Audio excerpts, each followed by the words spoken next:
Entonces, para terminar con algunos hechos relevantes, en 1981, la legislatura de Luisiana, otro estado de Estados Unidos, ¿se acuerdan que tenían sus propias leyes? Tiene lugar otro conflicto en los juicios, en el tribunal, ¿sí? Donde se determina que si se enseña la ciencia evolucionista, debía enseñarse también algo llamado ciencia creacionista. Entonces, de nuevo, los medios de comunicación vuelven a poner el foco en ese tema. Esta normativa nunca llegó a aplicarse y luego de varias escaladas judiciales es declarada inconstitucional en 1987 por el Tribunal Supremo de Estados Unidos, terminando con la cuestión. Pero lo interesante es que el tribunal hace suyo el argumento que voy a mostrarles ahora. Por un lado dice que la ciencia creacionista no es ciencia. Dice, ¿por qué? Porque dice el Tribunal de Estados Unidos, porque solo hay ciencia mientras haya una explicación naturalista del mundo. ¿Saben lo que es naturalismo? Significa causas naturales. Y por lo tanto, si yo desde la ciencia intento plantear que existe algo sobrenatural, eso ya no es ciencia.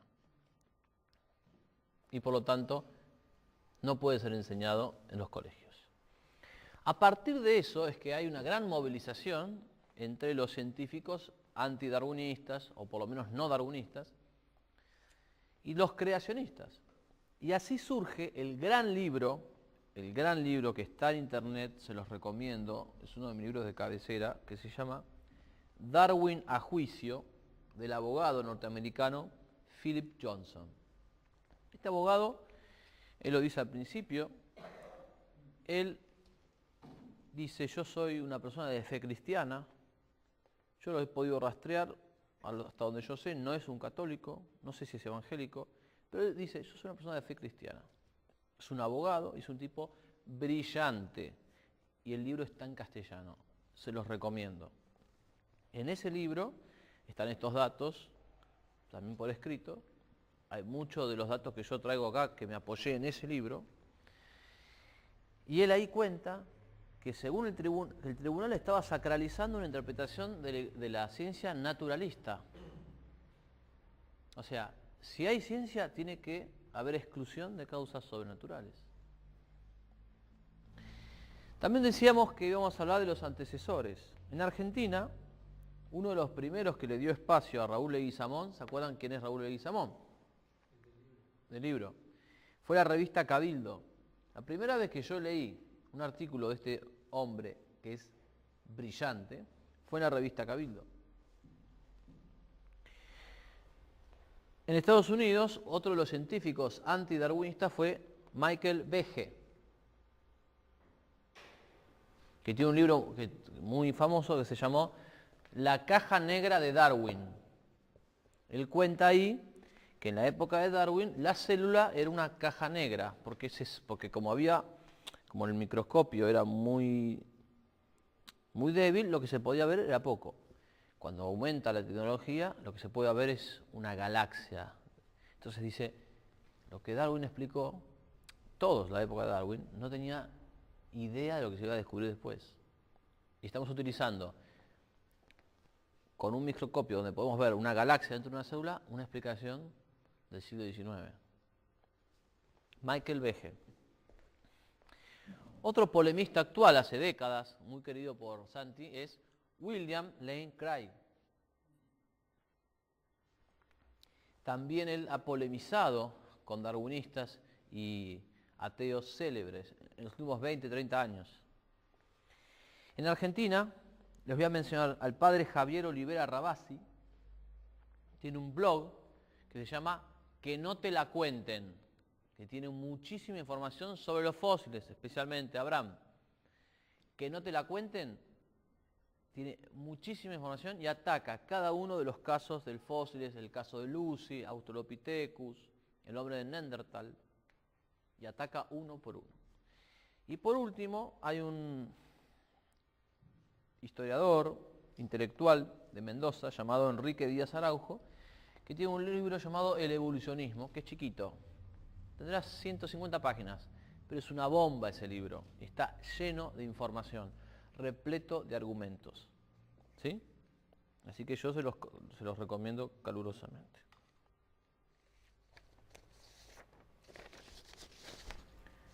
Bueno, vamos a ver vamos ahora desarrollando otros temas.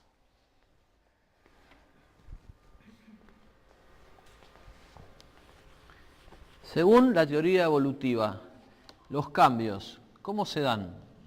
¿En qué velocidad? ¿Con qué frecuencia? ¿Cómo habíamos dicho que se dan los cambios? A través de mucho tiempo. Exactamente.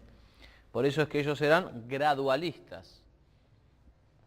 Por lo tanto, los seres surgían de a poco. Incontables de cambios a lo largo de incontables años. Cuando se empieza a descubrir el origen de la vida, se empieza a investigar, perdón, el origen de la vida, se descubre que la vida, toda forma de vida, necesita de la combinación de ácidos nucleicos y proteínas. Los ácidos nucleicos son los famosos ADN y ARN. Pero también se descubre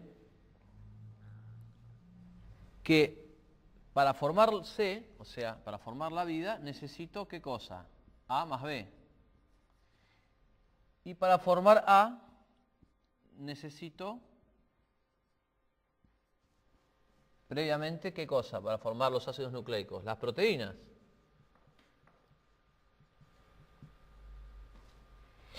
Pero se descubre que para formar las proteínas, adivinen qué necesito. Los ácidos nucleicos.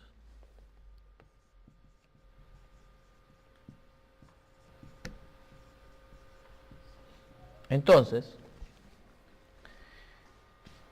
si yo para formar C necesito A y B actuando, y para formar A necesito B, vamos a ir para atrás. Yo necesito... ¿Qué necesito para tener A? B. ¿Y qué necesito para tener B? ¿Y qué necesito para tener A? Para tener B. A. ¿Y qué necesito para tener A? Voy para atrás. ¿Qué necesito para tener B? ¿Y ahora? ¿Y ahora? Bien. ¿Cuándo llego a C? Nunca puedo llegar. Porque acá hay vida, esto es vida. Y yo para llegar a la vida necesito de A, pero para llegar a A necesito de B. Y para llegar a B necesito de A y así. Entonces, si yo necesito para llegar a la vida de lo vivo, se comprueba el acerto de los científicos. La vida procede de lo vivo. Pero los darwinistas y los neodarwinistas habían dicho que la vida procedía de lo previvo. Por eso el término de sopa prebiótica. ¿Se acuerdan? Que había reacciones químicas, que cae un rayo y que por azar. Entonces, ¿cómo puede ser que lo no vivo genere lo vivo si yo, para llegar a la vida, necesito de los componentes básicos de la vida? Este es uno de los argumentos más fuertes contra el gradualismo. Y es un callejón de salida donde no pueden salir. ¿Vos querés los argumentos? Este es uno de los argumentos más fuertes. Tan fuerte es que yo he visto tipos que están a favor de la evolución que con esto no saben qué hacer. Los deja como si te hubiesen dado un martillazo en la cabeza y los deja así como... No, van por acá, van por allá, no saben, no pueden hacer nada contra esto. Tanto es así que han tenido que de nuevo interpretar la teoría y decir, no, No, la teoría de la evolución no arranca con lo prebiótico, arranca acá, con la vida.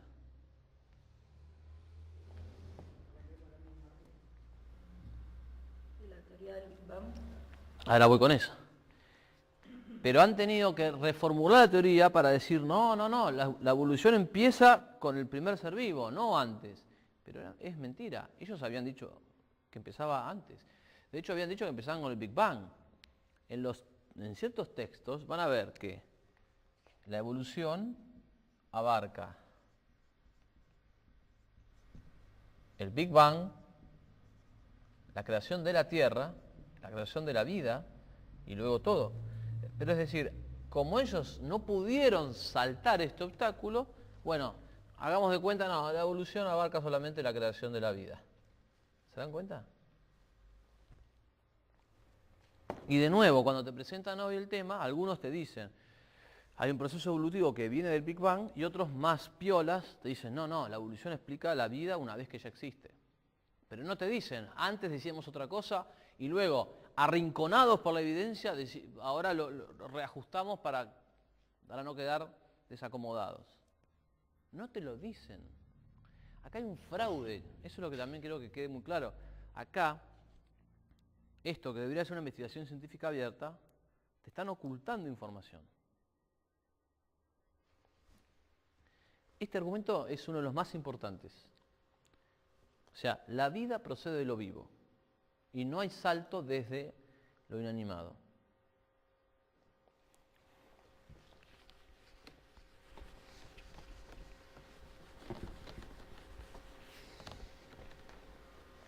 Esto se me va a caer en cualquier momento, Santi. ¿Estás firme ahí? Dale.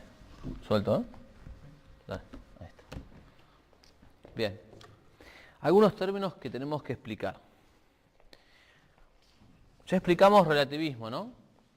¿Alguien lo podría volver a decir? ¿Qué significa la palabra relativismo? Está en constante cambio. Bien. Es una postura según la cual la virtud, la justicia, el bien, la verdad, no son entidades fijas, sino que van cambiando, de acuerdo a las culturas, las sociedades, las personas. Por lo tanto, por ejemplo, robar para nuestra cultura está mal, pero para otra cultura podría estar bien. Abortar para nuestra forma de pensar estaría mal, pero para otros estaría bien. Y ambos serían igualmente legítimos. Ateísmo, ¿qué significa? Muy bien. ¿Y qué? Sin Dios. ¿Y qué significa la postura? Muy bien. Esa es la clave. No es un tipo que vive como si Dios no existiera, sino que niega su existencia. Entonces vamos a explicar estas palabras.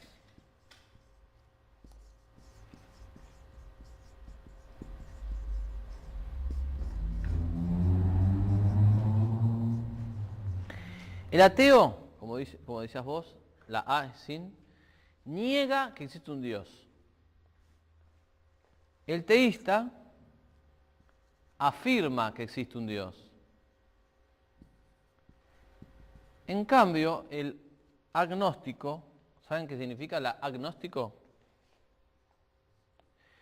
Gnosis significa en griego conocimiento. La A era negación. ¿Qué significa? Que es el que no sabe. No sabe. Entonces el agnóstico ni niega a Dios, pero tampoco ¿qué? Pero tampoco afirma. O en el caso más refinado, afirma que no se puede conocer si Dios existe o no.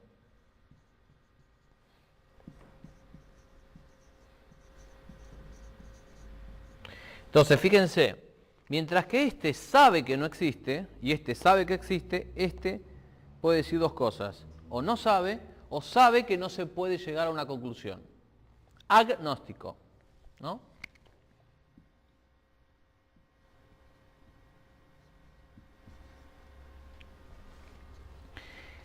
¿Cuál es la diferencia con el deísta? Este es el ateo, el teísta, el agnóstico y el deísta, deísmo. ¿Qué es el deísmo? Exacto. Que cree, que afirma una cierta deidad, pero que en el caso del deísta no es, o no sabe si es una deidad personal. Nosotros sabemos que Dios es persona, es una persona que tiene inteligencia, voluntad, una mente. Pero para el deísta es, bueno, sí, existe algo, un Dios, pero algo vago, nebuloso, vaporoso, una fuerza impersonal, una conversación te puede llegar a decir, pero no una persona que se quiso revelar. Algo como, bueno, sí, un ente, una energía superior, te admite en cambio el ateo no te admite nada superior. El ateo no te admite algo superior. Este sí, pero este es personal. En cambio este es impersonal. Ahora también muchos afirman ser deístas creyendo de que Dios es una persona pero que no se relaciona con su creación. También. Es una especie de diferencia como el agnosticismo, aquel que no sabe y luego está el que afirma que no se puede llegar a saber. Exactamente. Hay una diferencia ahí, ¿no? Sí, está muy bien. Algunos son teístas, pero que Dios no se relaciona, aunque si Dios hizo el mundo y lo pensó, se relacionó. Monoteísmo, ¿saben qué significa? ¿Y politeísmo? Perfecto. Entonces, nosotros podemos hacer así. Dentro del monoteísmo estaría el teísmo, el deísmo, ¿sí? Y el ateísmo ya estaría afuera, ¿sí? Esto es muy importante porque el darwinismo, el evolucionismo, en su versión más agresivamente antirreligiosa, va a chocar contra estos, contra estos, contra estos. Esto es más del mundo antiguo, hoy ya casi no hay. Salvo los testigos de Jehová, que dice que creen en varios dioses, a mí me lo han dicho. Y los mormones, pero casi no hay. Y estos entran en todos lados por el mismo motivo que chocan con todos. Pero como son agnósticos, el agnóstico tampoco es un agnóstico militante, hay muy pocos. ¿No te imaginas un tipo con una bandera diciendo no se puede desafirmar ni negar? Hay algunos que sí. Había un agnóstico brillante que fue anti-evolucionista,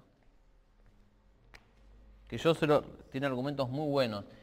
En política era liberal, en economía era liberal, pero en ciencia era un genio. Era Karl Popper. Karl Popper llegó a decir que el marxismo, el psicoanálisis de Freud y el evolucionismo eran tres ideas que no se podían confirmar en los hechos. Y le pegaron por todos lados. Y era un agnóstico. Así que ese fue uno de los pocos agnósticos militantes de ir con la bandera y la antorcha. Un hombre brillante.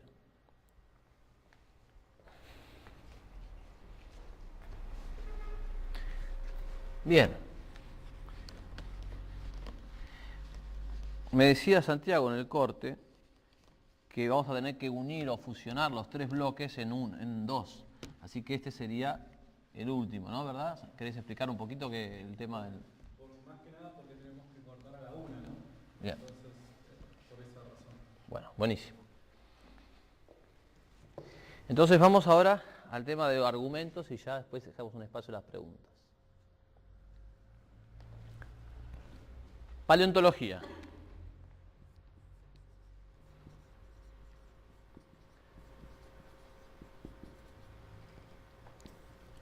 Hay un científico evolucionista que se llama Stephen Jay Gould, que dice que el registro fósil es inconsecuente con el darwinismo. Dice por dos motivos. Uno es por la estasis, ahora voy a explicar, y otro es por la aparición repentina de los fósiles. Y el tercero, agregamos nosotros, por los eslabones perdidos.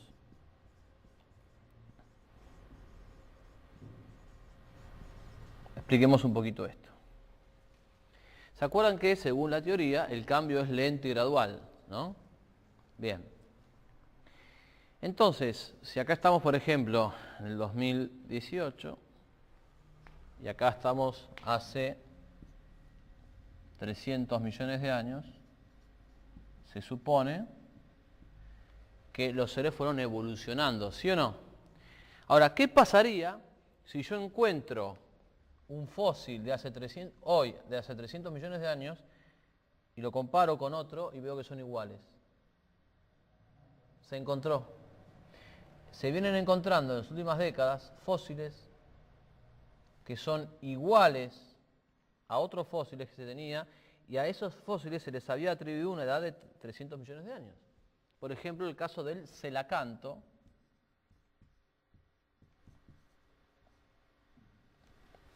que fue encontrado en los años 20 del siglo XX, y se decía que un pez había sido, se creía que había sido, se había extinguido, y se encontró que estaba vivo. Y cuando se compara el celacanto de los años 20 con fósiles de celacanto que se atribuían anteriores, adivinen qué. ¿Cómo? Eran iguales. Entonces, ¿qué es lo que decían? No hay evolución. Después, la estasis es la estabilidad de las formas. Pero esto no es algo que decimos nosotros solamente. Lo dice Stephen Jay Gould y lo dice otro evolucionista llamado Jacques Monod. ¿Le suena Monod? Premio Nobel.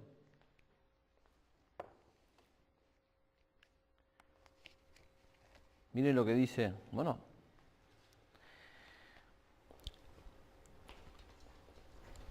Se sabe que incluso ciertas especies no han evolucionado sensiblemente desde centenas de millones de años. Monod, evolucionista, o sea, no lo digo yo, no lo dice Sante Larcón. La língula, por ejemplo, se mantiene como está desde hace 450 millones de años. En cuanto a la ostra, de hace 150 millones de años, debía tener la misma apariencia y el mismo sabor que las ostras que se sirven en los restaurantes. Se estima que la célula moderna, dice entre comillas él, existe desde hace 2 o 3 miles de millones de años. No es la evolución, sino al contrario, es la estabilidad de las formas en la biosfera, lo que podría parecer difícilmente explicable, sino casi paradójico. Evolucionista. El otro que dice Gould es que la aparición repentina también pone en jaque. ¿Por qué? Porque según la teoría, todo es lento y gradual. Ahora, ¿qué pasa si de repente vos tenés, por decir algo, 300 millones de años, acá estás, y luego tenés en un periodo corto de tiempo, por decir algo, menos 295, tenés una especie muy compleja al lado de una especie anterior muy simple. No la podés conectar porque el tiempo, el cálculo que hiciste, no te da para conectar una especie muy primitiva y en poco tiempo una especie tan grande. Pero esto no lo decimos nosotros, lo dicen ellos. Richard Dawkins llegó a decir que parecía que habían sido creados los seres y dice, no puedo entender cómo aparece ahí un ser que es tan complejo cuando el anterior apenas hace poco tiempo era tan simple. No hay un salto, no hay una evolución gradual, había un salto. Y el caso más paradigmático es lo que se llama explosión del Cámbrico o explosión cámbrica. Vos tenés entre el precámbrico y el cámbrico poco tiempo. Y en ese caso hay una cantidad de seres tan complejos que no pueden conectarse unos con otros. Y Dawkins dice, parece que fueron creados. Que Dawkins diga la palabra creación, el que es un ateo militante, es increíble. Él dice, parece que fueron puestos ahí. Y dice, sin ninguna historia evolutiva. Bueno, ahora recientemente Dawkins llegó a afirmar de que el ajuste fino del universo, el diseño, ¿no es cierto?, que se puede ver en la Tierra, en las especies y demás, se debe necesariamente no a la creación directa de un Dios, sino que es muy probable que hayamos sido creados por una raza alienígena que vino y sembró vida en la Tierra. O sea que es tan evidente el diseño en la vida que tiene que apelar a una idea tan incomprobable como esa. Y que en definitiva el problema sigue existiendo porque la pregunta es, bueno, si fuese así, ¿qué fue lo que creó a esa otra especie antecesora a nosotros? Y lo mismo. ¿El huevo o la gallina? Solamente patea la pregunta para más adelante. ¿No sabía? ¿Hace poco lo dijo Dawkins? Sí, hará cosa un año. Qué Hay una desastre. entrevista que dice eso. Qué desastre. Yo lo encontré en Rincón Apologético. Te lo recomiendo, Rincón. Dicen que es bueno, dicen que es bueno. Estasis, la estabilidad de las formas. Los seres que no cambian. Ausencia de evidencia contra la evolución o evidencia contraria. Más bien me parece evidencia contraria. Porque ellos habían dicho que la evolución era un proceso inevitable, un proceso arrollador. No era un proceso que a veces ocurría, según ellos. No, era un proceso necesario. Y acá no pasó.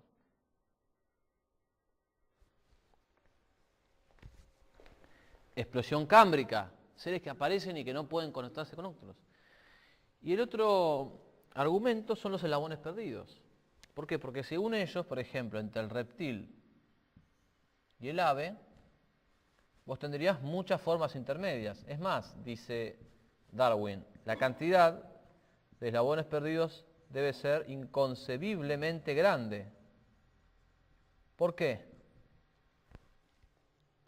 ¿Por qué? Gracias. Por la cantidad de años. Claro, pero ¿por qué? ¿Por qué inconcebiblemente grande?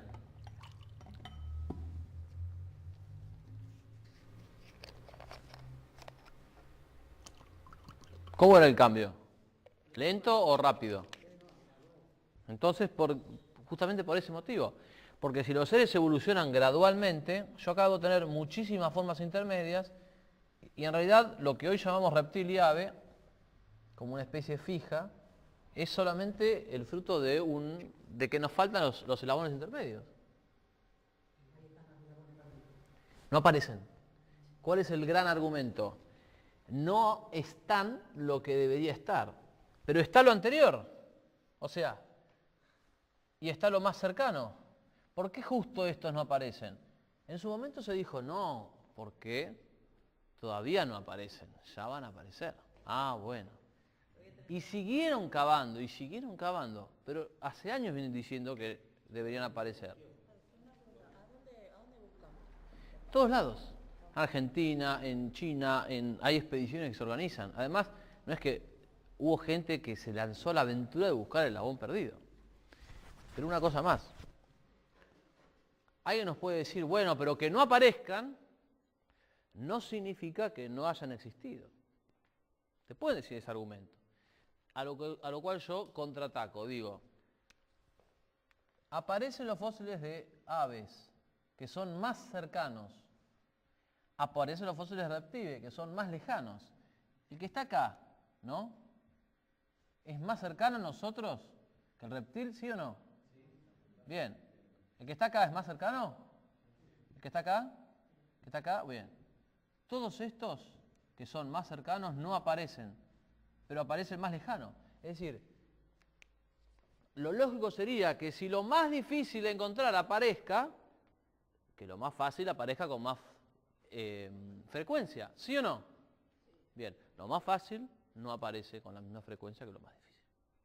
Y no solamente entre el salto entre ave y reptil, sino también entre mono y hombre, entre los peces y otros reptiles, entre las diferentes secuencias de caballos. Es decir, esto multiplíquenlo por 500, porque todo es evolución, no es solamente reptil y ave, hay un montón de ejemplos.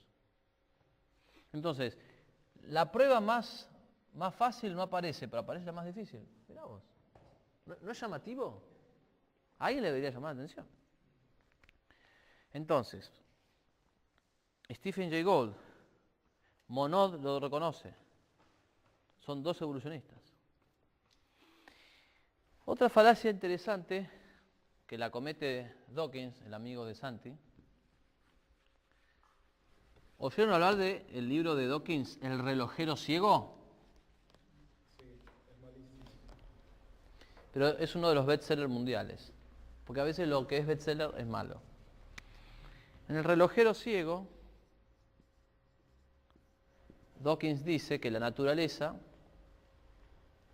es como un reloj, en el sentido que está diseñada, ¿no? Hay un diseño, él no lo niega, pero dice ese diseño proviene de un relojero ciego.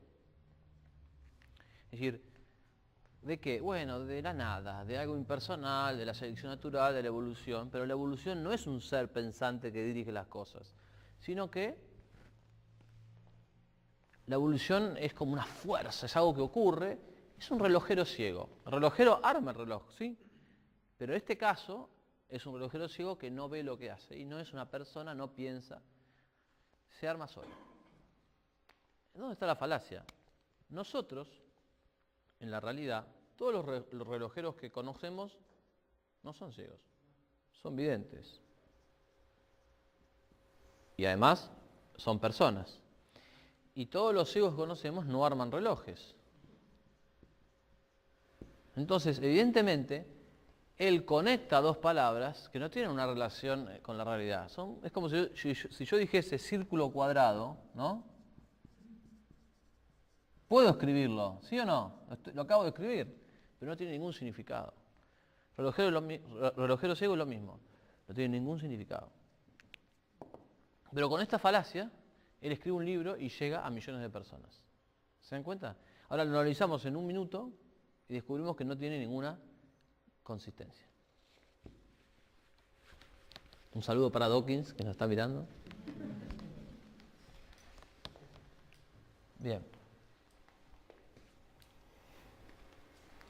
Para ir cerrando. El paso del reptil al ave.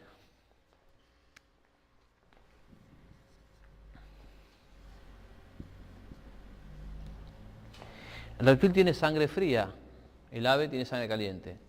Los huesos del reptil son consistentes, los del ave son huecos. ¿Saben por qué? Porque el ave, ¿qué tiene que hacer? Volar. Son más livianos para poder volar. La musculatura del ave es increíblemente fuerte para su tamaño, porque al desarrollar con sus músculos pectorales esa fuerza puede volar. Huesos huecos, dijimos recién. Este tiene 4 patas, este tiene 2. Este tiene escamas, este tiene plumas. Bien, esto se ha dicho muchísimas veces. Cuando evoluciona, si es que ocurrió, el reptil acá es más reptil, menos ave. A medida que acá llega sería igual, 50 y 50. Y a medida que llega hasta acá, incrementa sus rasgos de ave, ¿sí? Y es menos reptil. Ahora bien,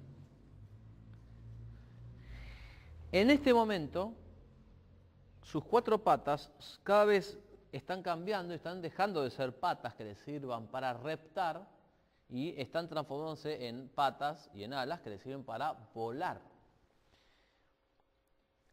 La sangre el sistema circulatorio está cambiando o estaría cambiando desde lo frío hasta lo caliente. Los huesos lo mismo. Pero hay un punto en el que este ser no tiene una pata plenamente pata, pero tampoco tendría todavía un ala plenamente ala. Por lo tanto, este ser es más vulnerable o menos vulnerable en la lucha por la supervivencia. Mucho más vulnerable.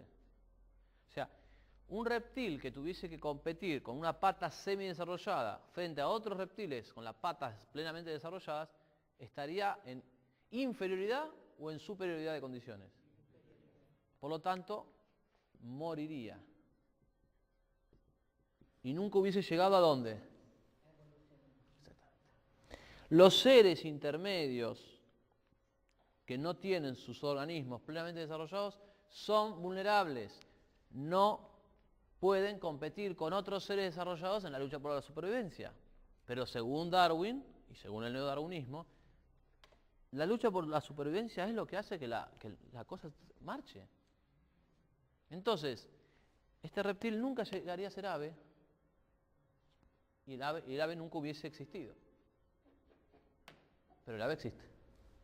Pero el reptil existe. ¿Puedo hacer una pregunta? Por favor. Si la evolución, ¿no es cierto?, tiene como motor, por así llamarlo, ¿no?, o como objetivo, por así decirlo, la supervivencia de la especie, en el tramo intermedio, la propia evolución descartaría aspectos hacia donde aspira, ¿no es cierto? Por dar un ejemplo, en el tramo intermedio de reptil a ave, en el tiempo en el que supuestamente se van desarrollando determinadas características que luego lo van a convertir en ave, en ese tiempo esas determinadas características en desarrollo son innecesarias para la supervivencia. Por ende, bajo la lógica de la propia evolución tendría que descartar esas características que no le sirven para nada para subsistir, ¿o no? Exactamente, porque la evolución, como decís vos, mira la utilidad de los órganos, no la belleza. De hecho, por eso ellos han tenido problemas para las estructuras que tienen cierta armonía. Dicen, esto no tiene ninguna utilidad. Y les molesta. Porque el evolucionismo darwinista solamente registra relaciones de utilidad, no de armonía y belleza. Pero como decís vos, una pata semipata no existe, no sirve. Entonces, debería ser descartada por la utilidad. O sea, por los dos motivos. Está muy bueno tu argumento. O sea, uno es porque no llegaría nunca a luchar y a servir para nada. Y otro es porque la misma evolución se lo comería. Todos estos problemas fueron planteados hace décadas. O sea, no es algo que descubrimos hoy.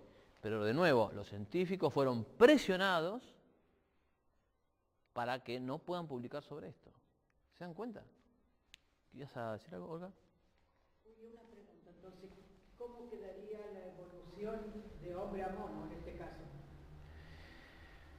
¿Cómo quedaría? El punto intermedio de la fragilidad. Pasaría lo mismo. Hay un autor acá, que lo estaba buscando, esto es un trabajo mío, que hay una cita acá, que dice exactamente, ya te respondo a vos, Olga, ¿eh?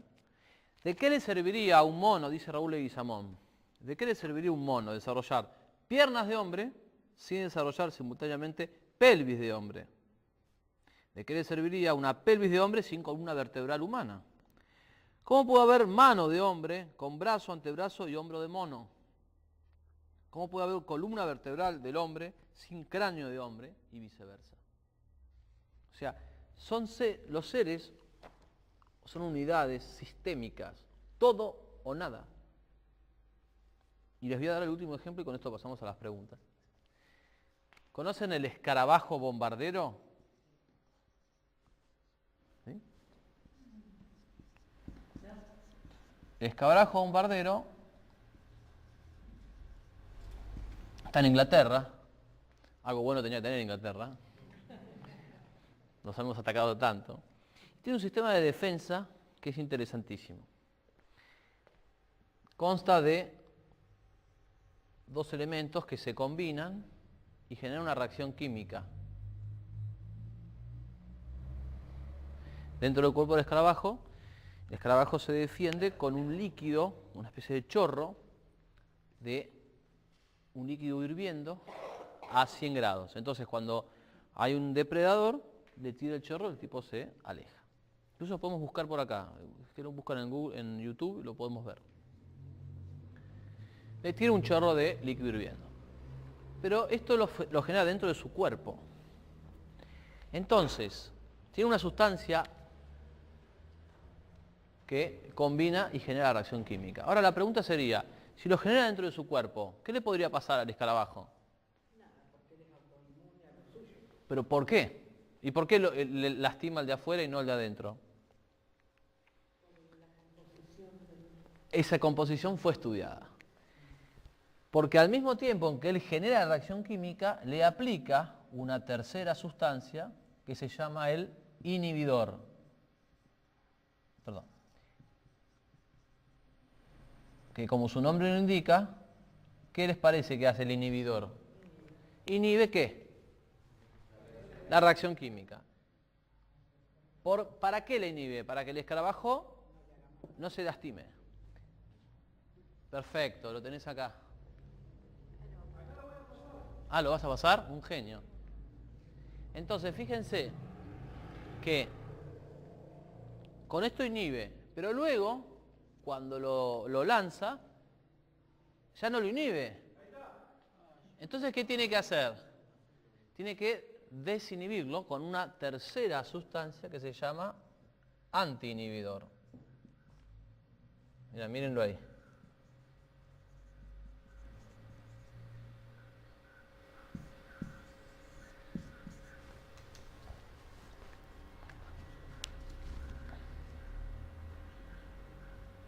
Dale.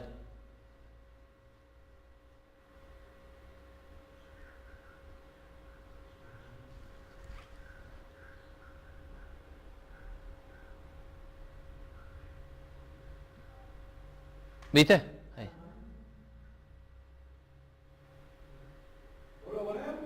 Mostrar de nuevo la parte en que se defiende. Un poquito más. Ahí.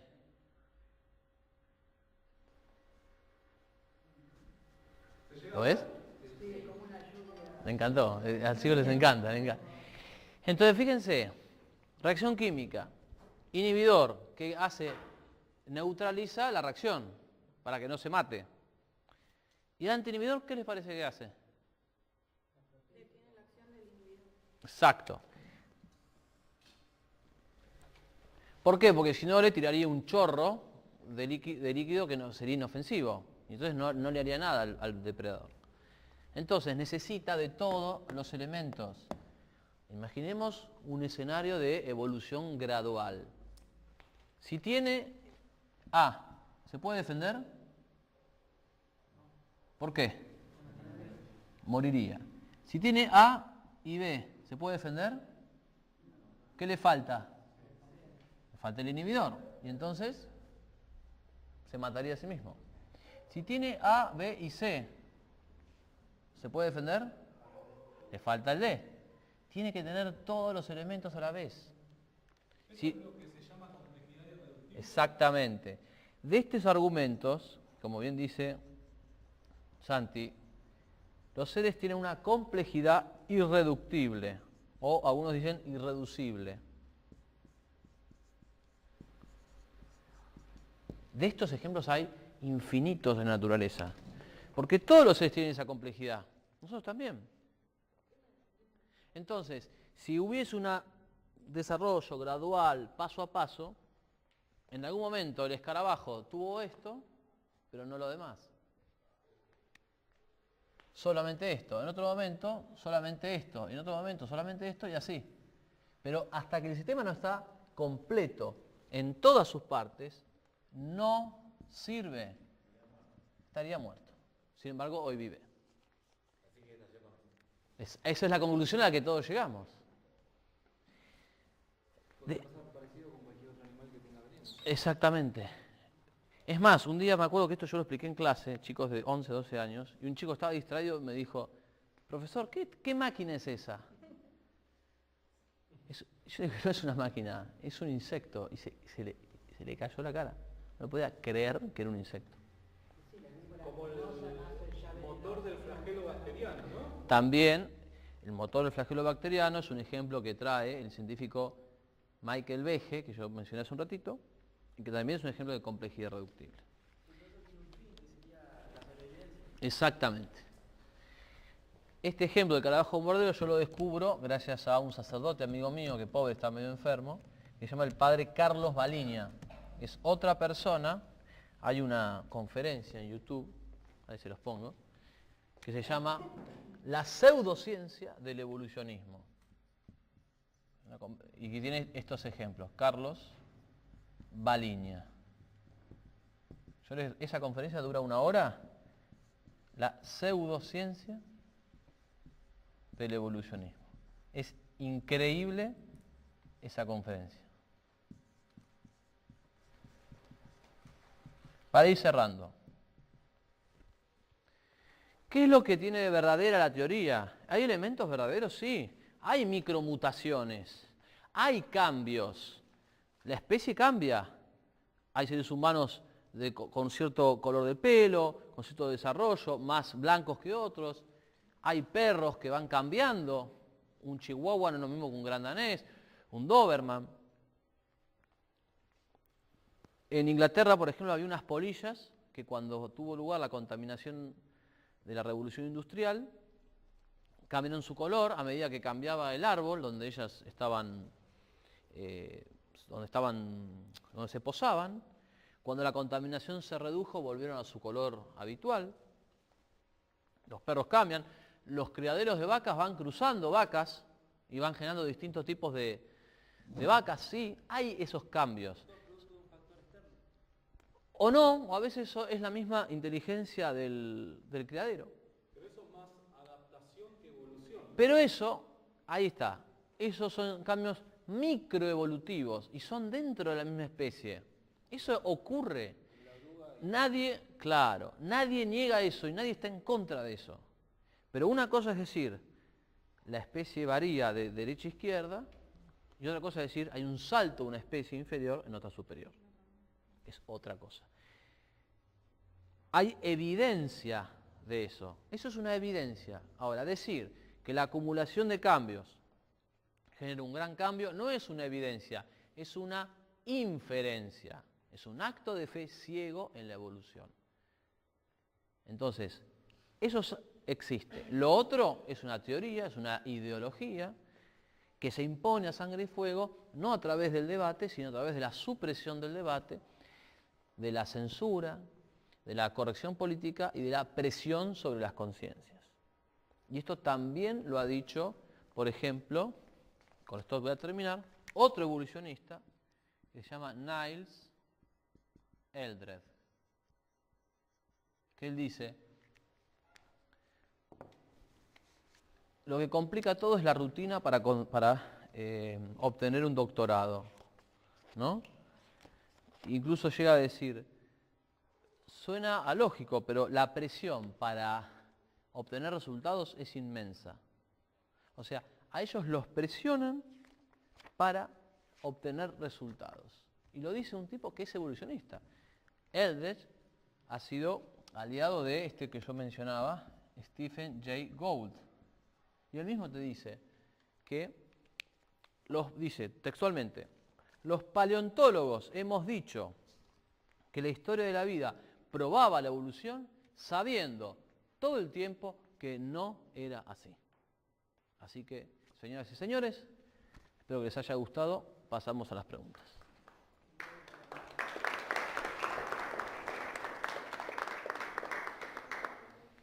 Bien. También aviso a la gente que está viendo por internet que también puede hacer sus preguntas. Acá por lo menos hay dos preguntas. Pero le damos prioridad a los presentes. No, yo solamente quería saber algo tuyo. Cuando vos hiciste esta teoría, estuviste estudiando, ¿qué reacción tuvo? ¿Dónde la presentaste en tu universidad? O un poquito de sus anécdotas, cosas que... Bueno, la buena pregunta. Yo este tema lo descubrí explicando formación doctrinaria a mis alumnos de séptimo grado. Yo explicaba el tema de el Génesis. Y explicando el tema del origen del mundo, te preguntan los chicos, ¿es el Big Bang, los monos, los dinosaurios? A todo chico le fascinan los dinosaurios. ¿Cómo? Los gigantes, también te preguntan por eso. Yo le respondí, pero a medida que me iba interesando me gustaba más el tema. Fui leyendo más. Y fui escribiendo un artículo, después fui escribiendo un ensayo, fui escribiendo más. Y de repente, una idea de mi mamá me dice, ¿por qué no escribís? O sea, en vez ya que tenés que preparar la tesis, ¿por qué no lo haces con lo que venís acumulando si venís leyendo un montón? Leí 5 años para esta tesis.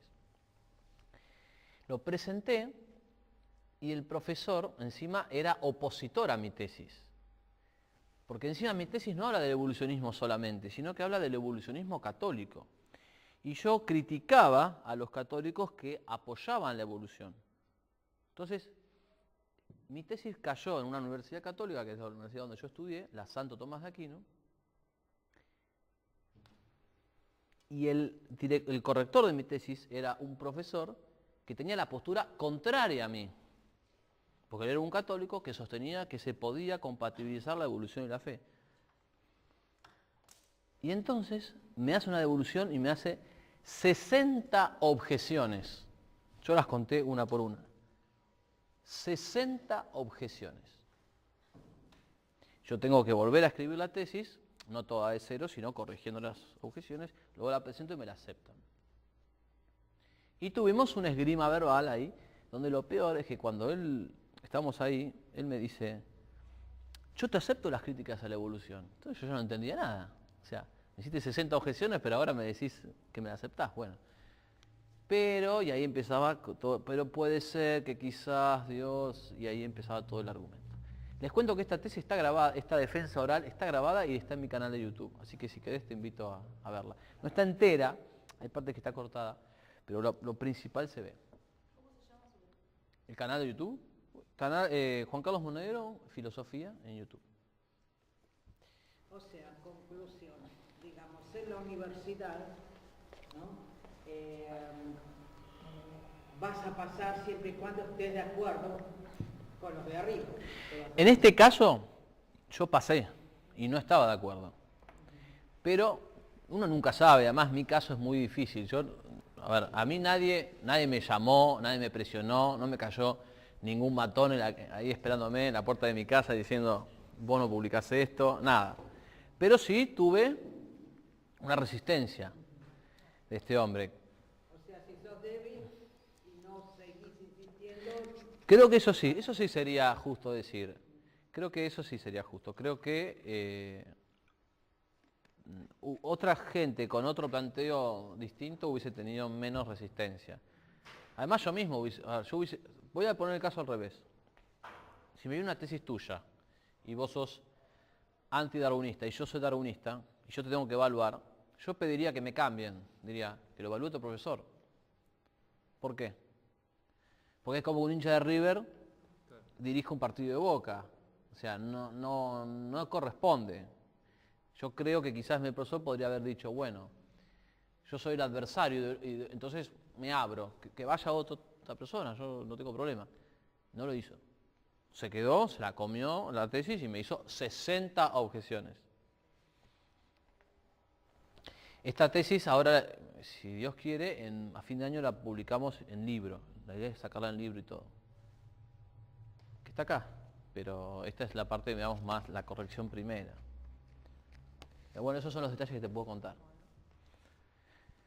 Otra persona que me ayudó mucho, que también ha hablado del tema, Antonio Caponeto, fue una de las personas que más me ayudó, que leyó la tesis antes de publicarla, que me hizo observaciones. Mi hermano, Martín Monedero, también. Y tuve varios amigos que también me ayudaron a leerla y corrigiendo y todo. En la parte literaria de la tesis, Marina Di Marco, licenciada en literatura. Y otros amigos, por ejemplo, Francisco Carrasco y Andrés Baldrich, a los que aprovecho para saludar también acá. Así que bueno, sí, fue una tarea de varias personas. El profesor Víctor Basterreche, licenciado en filosofía. Hay mucha gente detrás del trabajo. Pero eso es lo que pasó. Aprobé. Estoy acá recibido, pero tuve una pulseada que tuve que mantener, ¿no?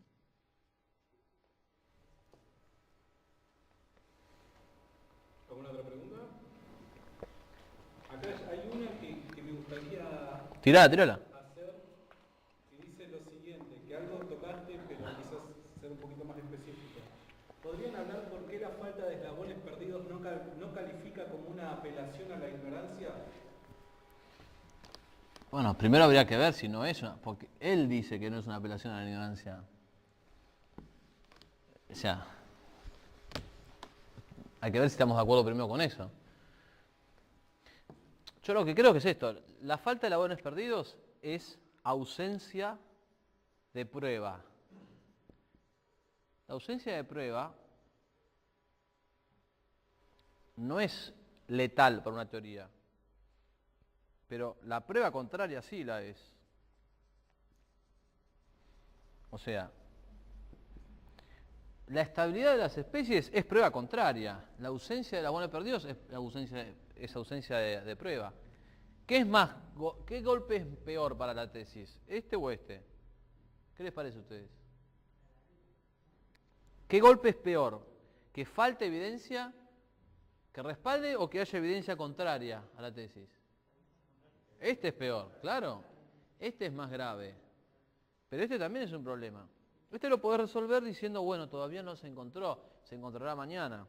¿Pero qué postura estás, digamos, vos apoyar lo que estás diciendo? Por evidencia tuya que vos vas sacando a medida, pero vos estás en evidencia que ellos no pueden encontrar. Yo lo que digo es, ellos primero, al principio tenían este problema. Y podían patearlo para adelante. Pero acá hay más, claro. ¿Paró la evolución también? ¿En qué momento paró la evolución? Podría ser la cuestión, sí. Pero yo distingo que no es lo mismo. O sea, es más poderoso este argumento que este. Porque no lo pueden afirmar. Exactamente. No, Ellos ya lo tienen afirmado, pero es imposible afirmarlo. No hay evidencia para afirmarlo. exacto, y hay evidencia contraria. Ahora, sí hago una jerarquía. O sea, este argumento tenía su peso, aunque menor a este, por el hecho de que la cantidad de fósiles era inconcebiblemente grande. Entonces, si había tantos fósiles, ¿por qué no me aparece ninguno? Y en definitiva también termina siendo un caso acumulativo, ¿no? De evidencia, porque no necesariamente es uno que tiene una postura por causa de una de esas dos cuestiones, sino por causa de las dos. Uno sostiene y afirma su idea de que el darwinismo no puede ser posible, ¿por qué? Porque principalmente tenemos pruebas que van en contra de esa afirmación. Para sumar a ello, la posición contraria no tiene evidencia que afirme eso, entonces es un caso hecho. Para mí sí, pero sí distingo, es como si ustedes estuviesen en un juicio. En un juicio, una cosa es declarar inocente al acusado y otra cosa es declararlo no culpable. Si acusan a Santi de robar un banco y la evidencia no es concluyente, Santi es declarado no culpable. Ahora, si yo pruebo que Santi, el día que robaron el banco, estaba en China, entonces ya lo declaro inocente. Es más fuerte declararlo inocente que declararlo no culpable, porque no culpable significa, hoy te declaro no culpable, pero si mañana aparece una prueba que te incrimina, yo abro el juicio y te meto preso. Entonces, esto pasa lo mismo. La prueba no apareció por ahora. Y con eso se están basando con eso y va a seguir la historia. Exacto. Y van a seguir siendo libres, van a seguir siendo la educación, va a dar lo mismo por siempre, porque no va a cambiar. No va a cambiar. No va a aparecer. Porque nunca. Nosotros creemos que no. Y yo creo que no, a esta altura, imagínate. Es que, pero por eso digo, si el otro no se rinde por esta, usa la otra. Ese es el ancho de basto, si querés. Este es ancho de espadas. La prueba contraria te tiene que decir algo. Y si no te dice nada es porque ya es. Si vos le tirás la bomba atómica y no pasa nada, es porque el tipo ya es un acto de fe, es un acto de la voluntad, no es un acto de la inteligencia. Él quiere que haya evolución. Y contra eso nada se puede hacer. Espero haber respondido a la pregunta del que nos están mirando. ¿Alguna pregunta más? Y si no, y si no, tirá había alguien. Acá Rodrigo, sí. ¿Hay otro argumento con el mismo peso de la prueba contraria, que es de la estabilidad de la forma? Sí, pero prueba contraria respecto a otro punto. Por ejemplo, lo de la complejidad reductible. Otro argumento interesante es que ellos plantean la lucha por la supervivencia y se les puede mostrar los ejemplos de la cooperación y la armonía en la naturaleza. No todo es lucha en la naturaleza. No sé. Claro, es decir, ellos plantean la lucha abierta. Y es interesante mostrar los ejemplos en que los animales trabajan coordinadamente para llegar a un fin.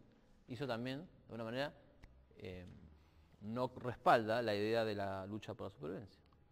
O sea, hay un poco de lucha, sí, pero también hay cooperación. ¿Y tu enseñanza ha traído problemas esto? No, porque yo estuve en un colegio que me apoyaba mucho en este tema. En un colegio primario y secundario. Estás enseñando al chico que En este caso, la mayoría de los padres estaba a favor de la enseñanza religiosa, era un colegio católico, y apoyaban aparte, también, por ahí está mal que lo diga, pero los chicos se entusiasmaban mucho. Entonces, no era que... Claro, es apasionante. Entonces los chicos, no, el problema que tenían... Les encanta. Vos a un chico le hablas de dinosaurios y les encanta. Le hablas les encantaba. Entonces, por ahí alguno discutía, pero muy poco, era 12, 13 años, pero además era más lo que les gustaba el tema. Entonces, no, ni por las tapas. Entonces, el padre, en el fondo, tenía más razones para felicitar al profesor y decirle, mira, mi hijo está entusiasmado con lo que estás haciendo. O sea, y no tuve ningún problema. Sí, por ejemplo, les cuento detalles. Mandé hace poco, a principio de año, una carta de lectores a la Nación, cuando salió el tema del debate, el tema este de la evolución, porque había en una provincia, creo que en Salta, quería volver la enseñanza religiosa en los colegios. Y un abogado escribe, no puede volver a la enseñanza religiosa, porque la enseñanza religiosa cuestiona la teoría de la evolución. Y yo escribí una carta y no me la publicaron. Pero nunca sabes por qué. Yo no puedo decir, no me la publicaron porque hay censura. No lo puedo decir, no lo sé. Lo que te puedo decir es que no la publicaron y que hubiese sido un tema lindo para debatir. El diario presenta una sola cosa. O sea, el diario de la Nación dice que es plural, pero te presenta una sola postura. Ahí se nota que no hubo evolución, que están los dinosaurios todavía. Exactamente. Una última consulta. La conciencia, ¿de alguna manera refuta esta idea de la evolución y de los procesos naturales que hacen de que las especies gradualmente se vayan superando, por así decirlo? A ver, ¿por qué? ¿Cómo? Contame bien. ¿A qué te referís? La procedencia de la conciencia desde una postura naturalista, ¿cómo la explicás? Está bueno, yo creo que sí. ¿Por qué? Porque si el evolucionismo sostiene que entre los seres inferiores y el hombre, ¿no? Todo es gradual. Y si nosotros vemos el salto es algo que ellos no pueden explicar. Pasa en la conciencia. No hay una conciencia en el animal un poquito menos desarrollada. No hay conciencia. Hay conocimiento, pero no hay conciencia. No hay libertad un poquito, no hay libertad, hay voluntad, que es otra cosa. No hay una gramática. No hay un progreso del animal en la cultura. Los pájaros carpinteros hacen sus nidos exactamente igual hoy que hace millones de años. Nosotros no hacemos nuestras casas hoy igual que hace millones de años. Algunos sí.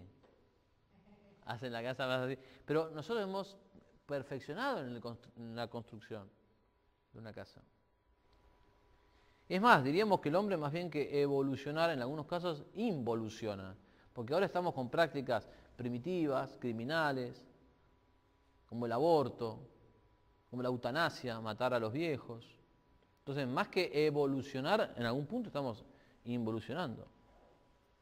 Pero sí hay un salto, y ese salto en la conciencia, en la moral, en la construcción, en tantas cosas, no puede ser explicado por acumulación de pequeños cambios. Es algo que está en otro orden. Y sí, para mí es un obstáculo para la teoría de la evolución, sin dudas. Bueno, si no hay más preguntas, a ver. Para entender bien el tema de los eslabones perdidos o el eslabón perdido, ¿es uno el que falta o en realidad es de todas las especies faltan todos esos cambios supuestos cambios de Sí. la evolución? Muy buena pregunta. Se encontraron pocos eslabones perdidos y los pocos que se encontraron fueron cuestionados por los investigadores. Por ejemplo, si vos preguntás, te dicen, no, tenemos un montón de eslabones perdidos. Tenemos a Lucy, el Australopithecus, el hombre de Neandertal. Tenemos diferentes especies de caballos, de quinos, que te los van a mostrar. Pero luego hay una crítica sobre eso. Ningún eslabón perdido está es indemne, es invulnerable a la crítica. Están muy criticados. Y tanto es así que, por ejemplo, Stephen Jay Gould, evolucionista, llegó a decir: señores, no hablemos más de lavorones perdidos porque esto no lo podemos sostener. La evolución no ocurre lentamente, ocurre a saltos. Y entonces plantea el saltacionismo evolucionista. O sea, las pruebas son tan poco convincentes que a este hombre que estuvo toda la vida a favor de la evolución no lo convencen. Esos lavorones perdidos son tan cuestionables y criticados que a él no lo convencen. Y que dice: no, señores, ¿saben qué? Hay que pensar la evolución no de manera lenta y gradual, sino grandes saltos. ¿Adivinen para qué? Para eludir el obstáculo de la falta de lavorones perdidos. Stephen Jay Gould, número 1 del evolucionismo mundial. O sea, ni a él le convencen esas pruebas, y lo que hace es, de nuevo, reformular la teoría para que escape a la contrastación de la evidencia. ¿Era el que dijo que el lavón perdido era un mito solamente? Yo no sé si dijo eso, pero actúa como si lo fuese. O sea, toda la vida dijeron que eran cambios lentos y graduales y ahora me dicen: no, el salto. Pero no lo dicen porque descubrieron algo, lo dicen porque tienen tantos problemas para explicar lo que tenían, que la única manera de salir del obstáculo es decir: hubo un salto. ¿Esto se enseña en las escuelas, no? Este salto. Yo creo que esto no se enseña en la universidad, pero nunca de esta manera. No te dicen: Gould, para zafar a la teoría, apeló a esto. Te dicen: hay distintos tipos de teorías. Pero la cuestión de fondo está en que si vos, para hacer salvar una teoría, tenés que reinterpretarla permanentemente y nunca tenés evidencia a favor de la teoría, lo único que tenés son palabras. Claro. Pero yo no puedo siempre depender de explicaciones. En un momento necesito evidencia. Porque si no, siempre es: invento una teoría para zafar a la contrastación. Invento una cosa para evitar que se me refute. Invento una... No, dame una evidencia, y si no, no afirmes más. Pero si ellos dicen ahora, retroceden y dicen: no, la evolución no ocurrió, se les cae la cara de vergüenza ante el mundo. No pueden decirlo. Y tampoco pueden... La educación, ese sería un problema inmenso, digamos, imposible, digamos. Imagínense lo que es un tipo que enseñó 40 años que la evolución es un hecho. Usted puede venir ahora: che, no, la evolución en realidad no, chicos, no, era mentira, no existió. Tendría que hacerlo. Realmente tendría que ser así. Tampoco podemos vivir toda nuestra vida En la mentira. pensando algo que no es. Hubo algunos que se animaron y que se dieron vuelta, otros que discutieron y otros que plantean reservas. Pero la contraparte de la evolución tendría que caer en el, digamos, en una enseñanza bíblica. No necesariamente. Yo porque la Biblia no es necesariamente algo científico, pero yo, por ejemplo, diría: los seres han sido diseñados, Pero explica tienen un diseño. con más fidelidad, digamos, los hechos que se O ven. apelaríamos necesariamente a la existencia de un Dios pese a las religiones. Claro. Yo lo que haría es enseñar el diseño en la naturaleza y dejar la puerta abierta para decir: ese diseño nos puede llevar, nos puede remontar a un diseñador. Como biólogo, eso es lo que puedo hacer y está perfecto que lo haga. Ahora ellos cierran ese camino y dicen: no, la naturaleza es un organismo cerrado y no hay explicación para algo más allá. Ahí ya no es ciencia, es ideología, es antiteísmo, es antirreligiosidad. Eso no lo pueden decir, tampoco lo pueden probar. Por eso hay un abuso de autoridad. Lo grave es el abuso. Eso es lo más grave de todo. Y la censura y la corrección política que no te dan lugar. No podés debatir. Yo no quiero que me den la razón, quiero que me den una hora, habla vos, una hora hablo yo, 15 minutos vos, 15 minutos yo y debatimos. No quiero que me den la razón, quiero que me dejen debatir. Y era cuando decían de que la Tierra era plana, que tenía un límite, y después tuvieron que, digamos, ver de que era redonda o oval, fue terrible, ese cambio fue, pero la pasaron mal porque ¿cuánto tiempo tuvieron que ocultar eso? Pero en ese momento no había corrección política, no había un negocio de la ciencia. Esto, por ejemplo, había científicos que ya antes de Cristo sabían que la Tierra era redonda. Hay fenómenos interesantes, el tema del eclipse. Les cuento esto y terminamos. En la Luna se reflejaba la forma de la Tierra. Y la forma siempre fue así, fue circular. Si la Tierra no era redonda, era plana, la forma debería ser así. Sin embargo, los eclipses se sabía que la forma era circular. Entonces, había elementos para pensar que la Tierra era redonda. Pero es un error histórico, o sea, un error científico. Hay un montón de errores científicos, no pasa nada, no es un problema equivocarse. El problema está cuando yo te presiono, te agarro del cuello y te digo, vos no podés hablar de este tema y vos sí. Y cuando vos tenés una investigación pro-evolución, acá tenés financiación, libros, difusión.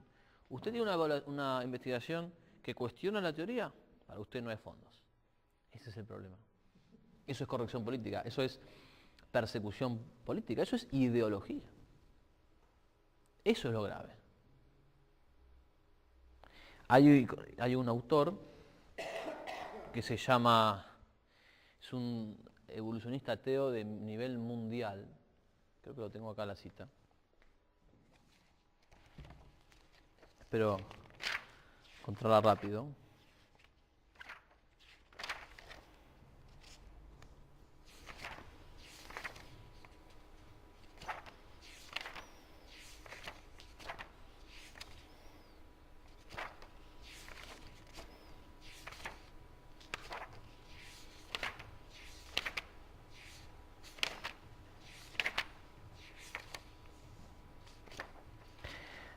Richard Lewontin, ¿le suena?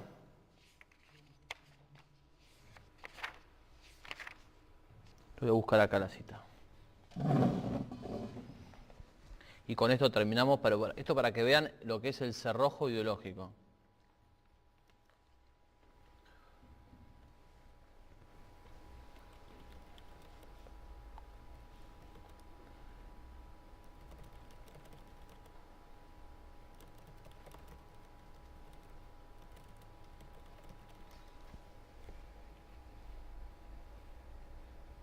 Miren, vive todavía este hombre.